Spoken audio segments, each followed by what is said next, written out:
I want you to picture a scene for me, but not a living one. I want you to imagine you're standing in this silent subterranean pit. And all around you there are faces, thousands of them. I mean, something like 6,000. Yeah. And if you walk down the rows and you look into the eyes of these clay statues, you start to notice something, well, something pretty unsettling. They're all different. They're all different. No two are the same. Yeah. This one has a top knot and this really stern, command-ready look. Another one looks, I don't know, younger, maybe a bit nervous, and he's gripping a spear. And you'll see one with a specific facial hair of a veteran, you know? These weren't just stamped out of a mold, they're portraits. Exactly, portraits. It is, I think, arguably the most impressive ghost story in human history. You're talking about the Terracotta Army. Right. And the thing that really drives the scale of this home for me isn't just the clay soldiers. It's that when archaeologists dug them up in the 70s, these statues were holding real weapons. Still sharp. Unbelievably sharp. Bronze swords treated with chromium oxide. That's an anti-rust technology that we in the West didn't invent until, what, the 1930s? And they were still sharp enough to cut paper after 2,000 years? That level of detail, that obsession with perfection, even for something you're just going to bury in the dark forever, it tells you everything you need to know about the man who commissioned it. Mm-hmm. Today, we are diving deep into the life of the first emperor, Qin Shi Huang, the man who ended 5 centuries of nonstop war, who literally invented the title of emperor and who gave China its name. Yes, from his dynasty, the Qin. It's a massive topic. And the popular narrative, usually just scratches the surface. Oh, yeah. We hear first emperor and we think, okay, Great Wall, terracotta warriors. And maybe this reputation of a brutal tyrant who burned books. He gets reduced to this caricature, What? a fantasy villain. The Mad King trope, basically. But our mission for this deep dive is to get underneath that. We've been combing through the records of the Grand Historian by Sima Qian and layering that with modern archaeology, historical reevaluations from the Han Dynasty, even up to Mao Zedong. We want to answer the why. The why is everything. How does a prince, maybe an illegitimate one, unify a continent? And maybe more importantly, was the brutal order he created worth the price of the freedom he absolutely crushed? That is the central tension of his life, isn't it? Order versus chaos. To understand Qin Shi Huang, you have to understand he was a product of a world that was just falling apart. He wasn't born in a vacuum. Not at all. He didn't just wake up one day and decide to be a tyrant. He was forged in an era where, frankly, tyranny looked like the only alternative to total extinction. So let's set that scene. Before he's the first emperor, before he's building any walls, what does the map even look like? It looks like a broken mirror. This is the Warring States period. We're talking, what, roughly 475 to 221 BC. So hundreds of years. 500 years. Imagine if Europe was divided into 7 major powers. France, Germany, Spain, Italy, whatever. And for 5 straight centuries, they did nothing but invade each other. No UN, no rules of engagement. No Geneva Convention, just total, shifting, brutal warfare. The 7 states were Qin, Zhao, Han, Wei, Yanshu, and Qi. And we're not talking about small skirmishes. The death tolls were staggering. We are talking about single battles where historians record, 100,000, even 400,000 casualties. The old chivalry was dead. This was total war. Society was fracturing. And into this meat grinder in the state of Zhao, a boy named Ying Zheng is born. But his birth isn't exactly a happy royal occasion. It's more, It's like a political thriller meets a soap opera. A very, very messy soap opera. So his father, a man named Prince Yuan, is a prince of Qin. But he's not in Qin. He's a hostage in the rival state of Zhao. Which was a common practice back then, right? Oh yeah, standard diplomacy. I promise not to invade you, and to prove it, here's my son. If I break my word, you can kill him. So his own father sees him as expendable. He's a bargaining chip. He's a pawn. Yeah. Exactly. And he's miserable, he's powerless, until he meets a man named Lu Bue. Now, Lu Bue is fascinating because he represents a class that was, frankly, despised in ancient China. The merchant class. The merchant, yeah. Why were they so looked down on? Today, being a billionaire businessman is a sign of success. Well, in Confucian thought, society had this strict hierarchy. Scholars were on top because they governed, peasants were next because they grew the food, then artisans who made things, merchants were at the very bottom. Parasites, basically. They were seen as parasites, they didn't make anything, they just moved stuff around and profited from other people's labor. But Lu Bue, he had vision. He looks at Prince Yuan and he doesn't see a hostage. He sees an investment. He's going to venture capitalize a king. That's precisely it. He strikes a deal to help Yaren get back to Qin and eventually take the throne, but he sweetens the pot. Lu Bue has this concubine, a dancer named Lady Zhao, who's supposedly incredibly beautiful. And the prince falls for her. Head over heels. So in a move that feels very transactional, Lu Bue just gives her to the prince. They get married, and she gives birth to our guy, Ying Zheng. And this is where the history gets really murky. Because Sima Qin, writing about a century later, he drops a bombshell. He does. He claims Lady Zhao was already pregnant by the merchant Lu Bue when she married the prince. So the first emperor might not be a royal at all. Right. The text specifically says she gave birth after an unusually long pregnancy. Which is pretty much ancient code for the dates don't add up, but we're trying to imply something. Oh, it is almost certainly political slander. I mean, you have to look at the source. Sima Qian was writing for the Han Dynasty. Who overthrew the Qin? Exactly. They needed to legitimize their own rule by painting the Qin as illegitimate. And what better way to destroy the first emperor's divine right than to say, hey, he wasn't even a real prince. He was the bastard son of a lowly merchant. It's the ultimate takedown. It attacks his bloodline and his social class at the same time. And modern scholars like Dirk Bode, they pretty much all agree this was a fabrication. But whether it's true or not, the rumor that haunted him. Imagine growing up hearing whispers that you're not the real king. That fuels a really deep insecurity. So his legal father does become king of Qin, but then dies after only 3 years. And suddenly, Ying Zheng is king. He's 13 years old. The year is 246 BC. A 13-year-old boy on the throne of the most militaristic state in the world, surrounded by enemies. He can't rule alone. So Lu Bue, the merchant, steps in. He becomes the regent, the prime minister. He's running the empire while the boy king grows up. But the palace drama, it's just getting started. And this next part, the Laowai affair. I feel like this is the moment that truly breaks him psychologically. It's the betrayal that defines his entire life. Yeah. So the young king's mother, the Queen Dowager, is still young. She's a widow, she's lonely, and she starts a secret affair with a man named Laowai. But you can't just bring your boyfriend into the queen's private quarters. It's a high-security zone. The only men allowed in are the king and the eunuchs. Castrated men considered safe around the royal women. Correct. So the Queen Dowager and Lu Bue, they hatch this insane plot. They find this guy, Laowai, who is reportedly, well, let's just say he was famous for his virility. And they pluck out his beard and eyebrows to make him look like a eunuch. A fake eunuch? A fake eunuch. They falsify the records and move him into the palace. So they're living this complete lie right under the nose of the teenage king. And it's not just a fling. They're together for years. They secretly have 2 sons together. Laowai starts getting titles, land. He starts acting like he's a big deal. He starts believing his own con. Total hubris. One night at a dinner party, Laowai gets drunk. He gets into an argument with a courtier and just screams, "I am the king's stepfather. How dare you talk to me like that?" That is the one thing you cannot say out loud. Word gets back to King Zheng, who's now in his early 20s. He launches an investigation. The torture starts, people talk, and the whole story comes out. The fake castration, the affair, the 2 secret half-brothers. The whole thing. Laowai knows he's doomed, so he panics. He steals the Queen Mother's royal seal, gets a small army together, and tries to storm the palace in 238 BC. A coup attempt. Led by his mother's lover, using his mother's seal. I mean, the betrayal is just absolute. And the king's response? Yeah. This is the birth of the tyrant. Zheng crushes the rebellion, he captures Laowai, and he doesn't just execute him, he has him torn to pieces by horse-drawn carriages. It's theatrical. It's meant to send a message. A brutal message. He executes Laowai's entire family, down to the 3rd degree, cousins, uncles, everyone. And then he turns his attention to the 2 secret children, his own half-brothers. They're toddlers. Oh no, he got it. He has them put into sacks and beaten to death. He couldn't risk any challenge, any threat to his claim. He banishes his own mother. And Lu Bue, his regent, his mentor, his possible biological father, he eventually drinks poison wine to avoid a worse fate. This moment, this is the pivot. He learns that the people who are supposed to be closest to him were lying to him his entire life. It completely destroys his ability to trust anyone.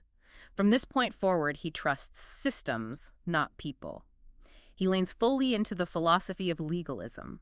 We should probably touch on that. Yeah, we'll get deeper into it, but the core idea is simple. Human beings are inherently selfish and deceitful.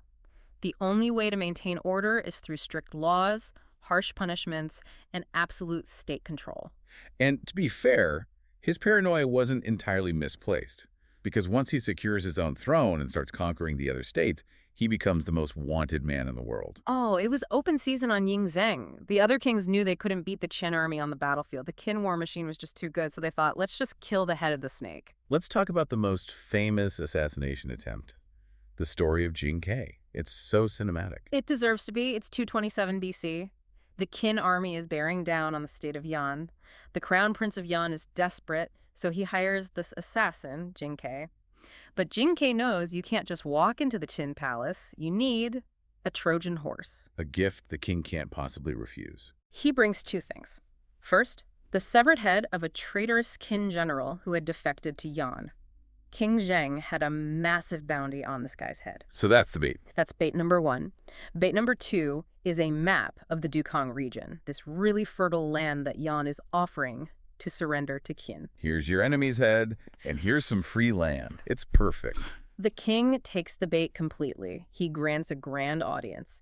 Jing Kai walks up to the throne, carrying a box with the head and a scroll case with the map. Right. He presents the head. The king is pleased. Then he brings the map over to the king's table. He starts to unroll the scroll.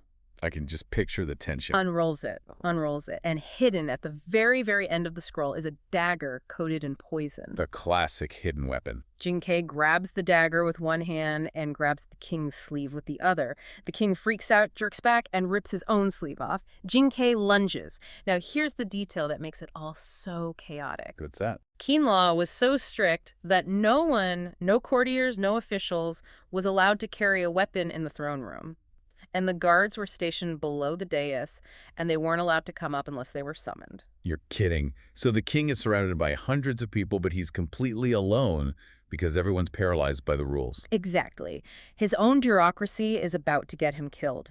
The king is literally running in circles around a big bronze pillar, playing cat and mouse with this assassin. And he has a sword, right? He does, but it's a long ceremonial sword. It's like 4 feet long. He's trying to draw it while running, but he can't get the angle. He can't get it out of the sheath. It's an absolute nightmare scenario. Finally, a court physician, of all people, grabs his heavy medicine bag and just hurls it at Jing Kai's head. A doctor saves the day. That split second of distraction is all the king needs. He manages to get the sword out, he slashes Jing Kai's thigh, Jing Kai falls, and in one last desperate move, he throws the poison dagger right at the king's head. Does he hit him? Misses. He clangs off the bronze pillar. The guards finally rush up and hack Jing Kai to pieces, but the psychological damage is done. The king realizes he is safe nowhere. And that wasn't even the last attempt. There was the blind musician, Gao Jianli. This one is even more tragic in a way. Gao was a friend of the first assassin, Jing Kai. He was a famous musician. The king loved his music but knew he was a risk. So in this act of a sophisticated cruelty, he had Gao Jianli's eyes blinded but kept him alive to play music in the court. I'll take your eyes, but keep playing that song I like. It's just psychopathic. But Gao Jianli played the long game. He secretly, slowly filled his wooden instrument with lead, bit by bit, making it heavier and heavier. Oh, wow. He waited until he could tell, just by the sound of the footsteps, that the emperor was close. And then he swung the instrument like a club, trying to smash the emperor's skull. But because he was blind. He missed, and he was executed. But you see the pattern here. Maps, music, friends, everything can be a weapon. Everyone is a potential threat. It explains so much about his later life. Why he built all those palaces connected by underground tunnels and walkways. He never slept in the same room 2 nights in a row. He became a ghost in his own kingdom. Paranoia was his survival strategy. And, it worked. He survived the assassins, he won the wars, and in 221 BC, the impossible happens. Qin conquers Qi, the last of the rival states. The warring states period is finally over. Unification. He's done what nobody had managed to for 5 centuries. He controls this huge landmass, basically the core of modern China. And he decides the title, King Wang, is just too small for him now. King is what all the losers he just conquered called themselves. He needs a title that puts him on a completely different level, almost above humanity. So he goes into the mythology books. He takes the character Huang, which means splendid or august, from the mythical 3 sovereigns. Okay. And he takes Didi, which means high god or sage emperor, and he mashes them together to create a new word, Huangdi. Qin Shi Huang, the first sovereign emperor of Qin. And that first part, the Shi, is so important. He declared that he was the first, his son would be the second, his grandson the third, all the way down to the 10,000th generation. It wasn't just starting a dynasty, he was declaring the end of history as they knew it. Now, this is where we have to shift gears a little, because if he'd just conquered the land, he'd be another Alexander the Great, right? Brilliant general whose empire just falls apart the second he dies. Good point. But Qin Shi Huang did something Alexander didn't. He built an operating system for his empire. That is the perfect analogy. He understood that military conquest is temporary, but administrative conquest is permanent. And the first thing he does is abolish the feudal system. This is probably the biggest political change in Chinese history until the 20th century. So break that down. What did he replace it with? Before, you had all these regional lords, dukes, marquises who owned the land, taxed the peasants, raised their own armies. They were loyal to the king in theory, but if they got strong enough, they'd rebel. That's what caused the whole warring states mess. Right. Qin Shi Huang just says, you're all fired. He breaks the entire empire up into 36 commanderies. Like provinces or states? Exactly. And they weren't run by hereditary lords anymore. They were run by a team of bureaucrats appointed by him, a civil governor, a military commander, and an inspector. And here's the radical part. It was a meritocracy. If you were good at your job, you kept it. If you failed, you were fired or, executed. You couldn't just pass the job down to your son. So he's taking power away from the old bloodline aristocracy and centralizing it all in the state, in himself. Completely. But he didn't stop with the administration. He standardized the actual physical reality of the empire. Let's talk about wagon axles. This is the one that really surprised me. Why on earth does the Emperor of China care how wide the wheels on a peasant's cart are? It sounds like the most boring piece of bureaucratic regulation, but it's actually military genius. In ancient China, the roads were just dirt, so heavy wagons would carve these deep ruts into the mud, which would then dry into hard tracks. But the ruts in the state of Yan were a different width from the ruts in the state of Chu.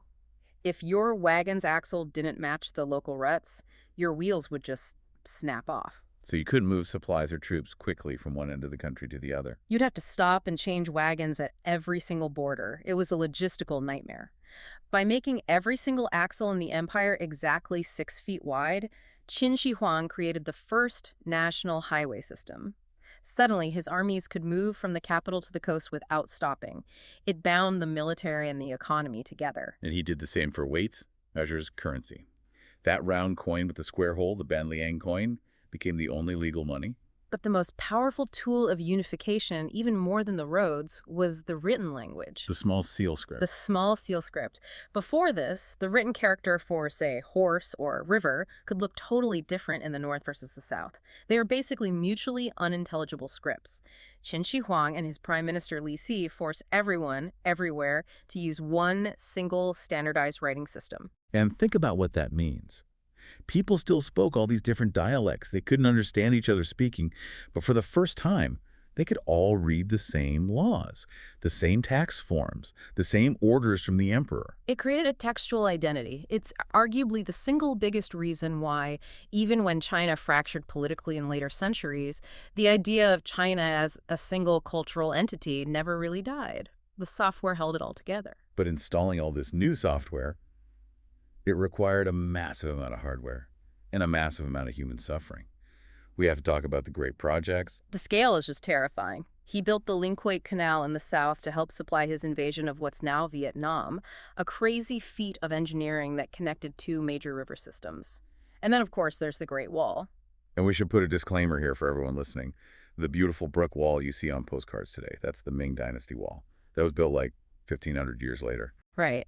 Qin's wall was rammed earth. It was ugly, it was functional, and the construction was brutal. He didn't build it from scratch. He tore down the old walls between the states to symbolize unity, and then he connected the existing northern walls to create a barrier against the Shanyu nomads. The motto was pretty much build and move on. It was built by soldiers, by peasants drafted for labor, by convicts. We're talking hundreds of thousands of workers. The conditions were horrific, freezing cold, starvation, exhaustion. And if you died on the job, they didn't send your body home. They often just tamped you into the earthworks. So the wall was literally built with bodies. It was called the longest cemetery on earth. He also started what he called a pacification campaign. And the story of the 12 metal colossi is, it's really something. That was his final solution for preventing internal rebellion. He ordered every single weapon from all the conquered states to be confiscated. Every sword, spear, arrowhead, everything. He had them all brought to the capital, melted down in giant furnaces, and cast into 12 gigantic statues. Each one weighed something like 70 tons. It is the ultimate power move. I have taken your ability to fight me, and I have turned it into lawn ornaments for my palace. It's total symbolic demilitarization. But Qin Shi Huang and Li Si, they knew you can't just control people's bodies and their weapons, you have to control their minds. You have to control history itself. And this brings us to probably the most infamous event of his entire reign, the burning of the books in 213 BC. This is what really cements his image as the intellectual-hating tyrant. But to understand it, we have to understand the philosophy behind it. It was a clash between two major schools of thought, Confucianism and legalism. Okay, so break that down for us. Well, Confucianism looked to the past. It said the golden age was in the old Zhou dynasty. Rulers should be benevolent, like fathers to their people. We should follow ritual and tradition. Legalism, which was the Qin state philosophy, said the exact opposite. It said, the past is dead, tradition is weakness, the state is supreme, and laws must be absolute and harsh. So when scholars started quoting old poetry and history books to criticize the emperor's new, harsh policies. Li Si, the prime minister, saw this as an existential threat. He said, these intellectuals are using the past to criticize the present. They're confusing the people. So he proposed a radical solution. Burn the source material. They ordered the burning of all the historical records of the old defeated states. They burned classics like the classic of poetry, the Book of Documents. But, and this is a really crucial detail that often gets missed, they didn't burn all books. They specifically spared books on agriculture, medicine, divination, and forestry. Practical books, utilitarian books. Exactly. They wanted to destroy political dissent, not knowledge itself. They weren't anti-science, they were anti-opinion. And then comes the sequel to the book burning, the burying of the scholars. The story we all hear is that he had 460 scholars buried alive for criticizing him. And this is where our deep dive gets really interesting. For centuries, that was just accepted as fact. But modern historians are looking closer at the original text, at the Shiji, and saying, wait a minute. Sima Qian says he buried them, sure, but who were they? The text calls them fangxi. Fangxi. What does that mean? It doesn't really mean scholar in the way we think of it. It's more like masters of methods or alchemists, magicians. Yeah. Remember, the emperor was obsessed with finding the elixir of life. He hired hundreds of these fangxi to go find it for him. They promised him immortality, they took his gold, and then they completely failed to deliver. Some of them just took the money and ran. So he wasn't executing philosophers for having dangerous ideas. He was executing contractors for fraud. It's very likely. He felt scammed, he was furious, and he buried them, possibly alive, as a punishment for their failure. Then, a century later, when the Han Dynasty Confucian historians are writing the official history, they might have, let's say, massaged the narrative. He didn't kill a bunch of charlatans, he killed scholars. It turns a purge of fraudsters into a noble martyrdom for intellectuals. But whether they were scholars or wizards, it really points to the emperor's greatest weakness.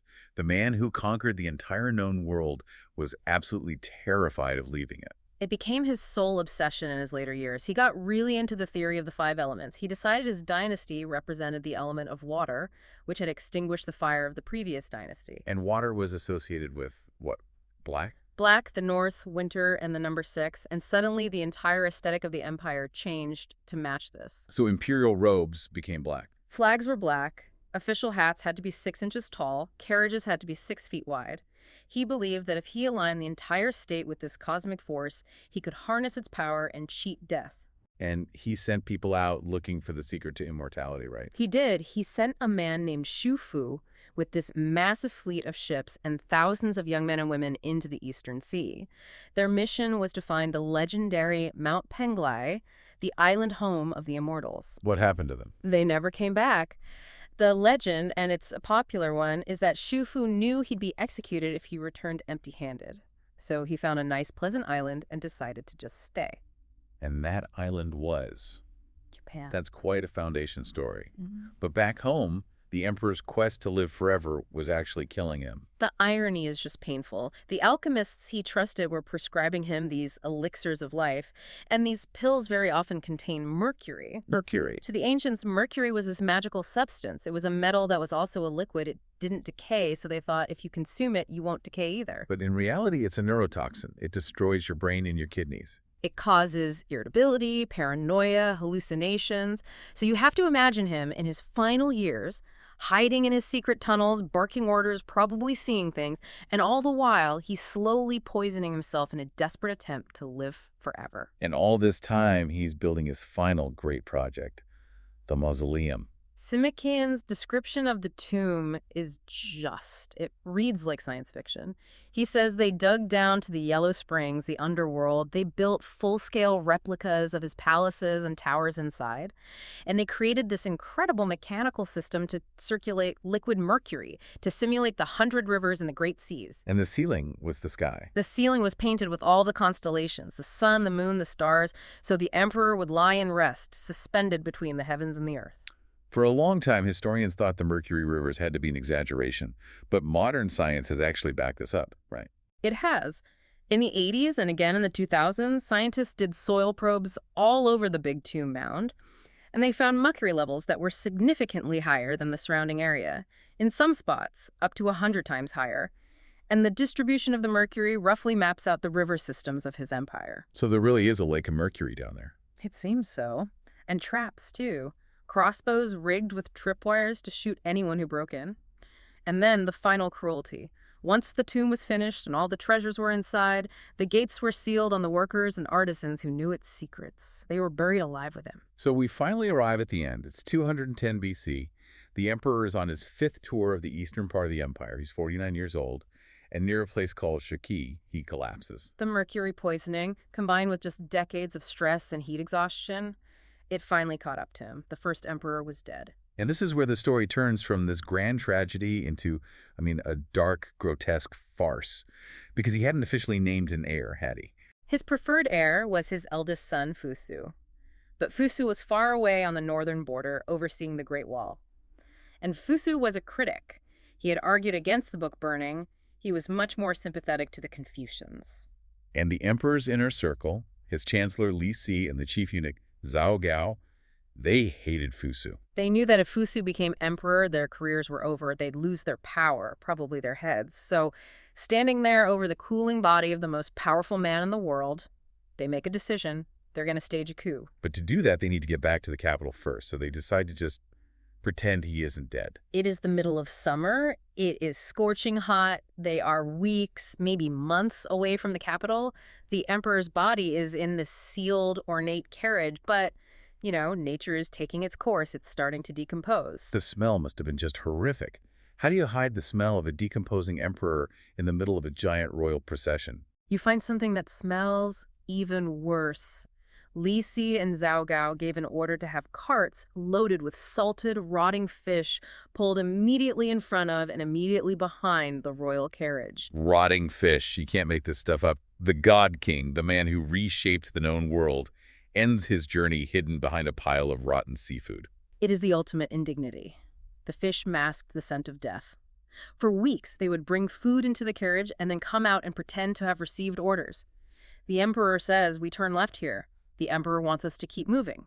It was like Weekend at Bernie's with the founder of China. And during this whole charade, they're plotting. They forge a letter. They forge a decree, and they stamp it with the emperor's stolen imperial seal. And they send it north to Prince Fusu. The letter accuses him of being unfilial and disloyal, and it orders him to commit suicide.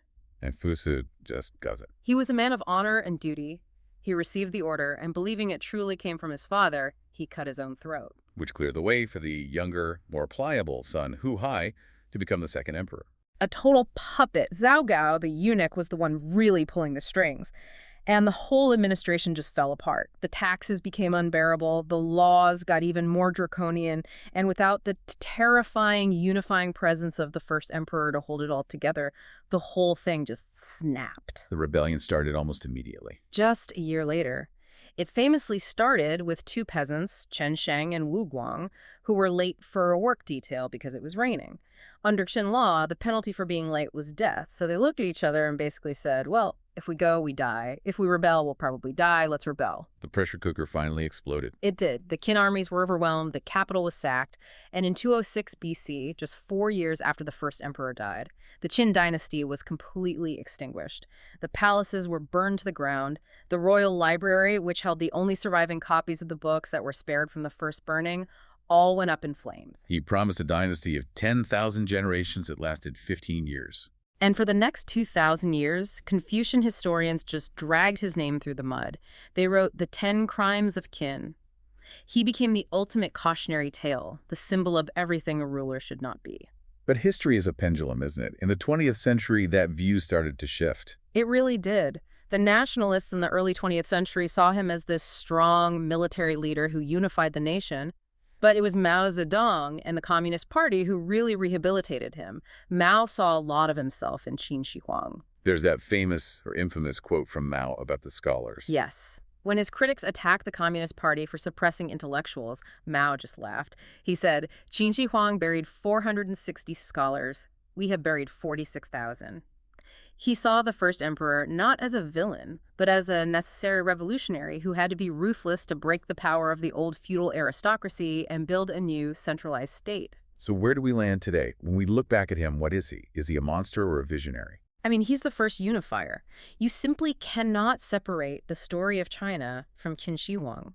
The administrative system he created, the commanderies, the merit-based bureaucracy, the centralized control, that system survived. The Han Dynasty took over, and while they publicly condemned him, they quietly kept his entire government structure. The hardware stayed, even if they installed new software. That's it, exactly. He failed to become an immortal god in the flesh. His dynasty died with his children, but the state he designed, that became the longest-lasting political entity in human history. In a way, that is his immortality. It really leaves us with a provocative thought for you, the listener. We stand in awe of the Terracotta Army. Yeah. We marvel at the engineering of the Great Wall. But those wonders were paid for with the blood of hundreds of thousands, with the complete silencing of dissent, with the burning of history. And it forces you to ask that really uncomfortable question. Was the unification of a civilization worth that price? Would China, as we know it, even exist today without the absolute brutality of the Qin? History rarely gives you clean answers. It just gives you consequences. And rotting fish. And rotting fish. Thanks for diving deep with us today. We'll catch you on the next one.